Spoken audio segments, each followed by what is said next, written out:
What's going on, you guys? So we're on the screen today. So former player LACEY, it came out that he was the guy that took his own life months back. Former LSU football player, because he was being accused, he was dealing with the pressure and being accused of taking the lives of two people in a car crash. So I want you guys to listen to this, because I want you to think about this. He committed suicide because he was so worried about the comments from social media, Instagram, Twitter, all these, YouTube, all these.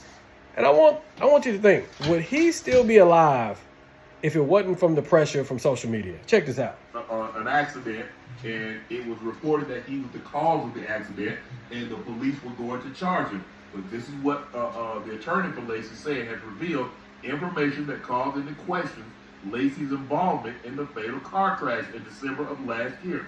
A video shared by attorney Matt Ori, which is from the security footage of the accident, shows that LACEY was about 73 yards away from the collision at the time of impact. We know from the data that LACEY did in fact pass 4 cars. There is no disputing that. Further north, LACEY passed 4 cars, Ori said. However, he was in back of the lane traveling 92, like almost 100 yards away behind Mr. Hall at the time of impact. He's 73 yards behind vehicles at the time of impact. Key words: behind vehicles. Now think about this. He knew he didn't commit the wreck, right? He didn't hit anybody. Think about this. Think about this. He was so bothered by the comments on social media, all the backlash he got. He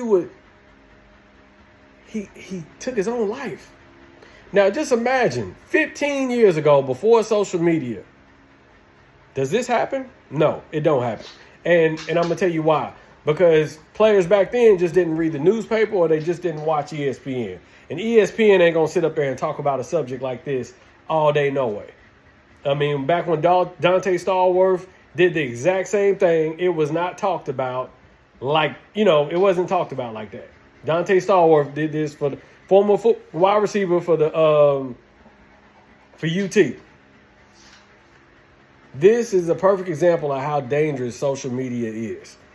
You see this with relationships, people killing themselves because maybe a party wants to make the other person look bad after they broke up. You see these things. This is why social media needs to be monitored. And in my opinion, social media only needs to be available, I think, 1 hour out of the day. You should only have 1 hour. If you have a business, you can check all your emails, all your messages, promote your brands in 1 hour. I don't think it should surpass, or I don't think anyone should have that much access to people. You see, even on Facebook, I mean, it's people that communicate on Facebook all day.